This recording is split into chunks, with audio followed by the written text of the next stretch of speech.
Now, when we go to create the background for our self-portrait, it's going to be really important to use a light table or some type of light source behind your picture, because the paper we're going to be using is watercolor paper, which is much thicker than traditional paper, and you're not going to be able to see through it to trace it just by holding it in regular light. So what we're going to do is line up our picture with the Sharpie immediately behind the paper. So the oil pastel side should be on the back. So put that just right behind your watercolor paper and then try to line it up. And as you can see, you really can't see my traced face through the watercolor paper, but I'm going to use a light table and it turns on very easily. All you do is tap this little power button a few times and the brightness changes. And now you can see all of the lines of my portrait. So what I want to do is move my paper to the edge so that way my hair is right on the edge and nothing's like hanging off. And then I'm just going to trace the outline of my head and hair really lightly with pencil. If we press too hard and we mess up, then we've got these pencil lines that we can't get rid of.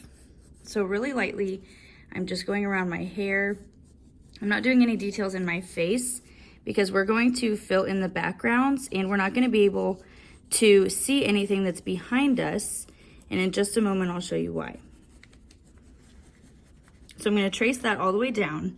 And then if I were to turn the light table off, you can see that there's just a rough outline of my head here. So the only space I have left in the background is just these two top corners.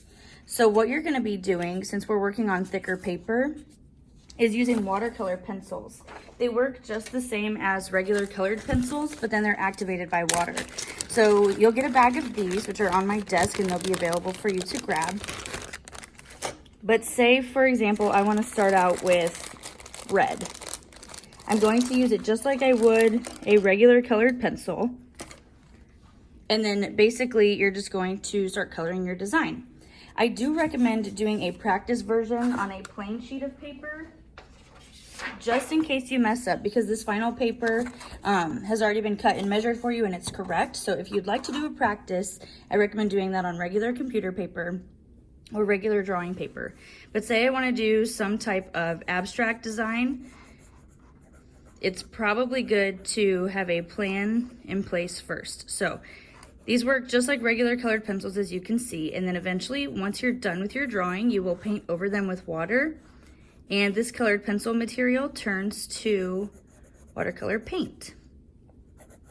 So you're welcome to do your design however you'd like. Maybe I'm going for some type of floral design. And like I said, these work just like regular colored pencils. And this is how we will make our backgrounds. But the design I'm doing, I should only be doing in my empty space around my head.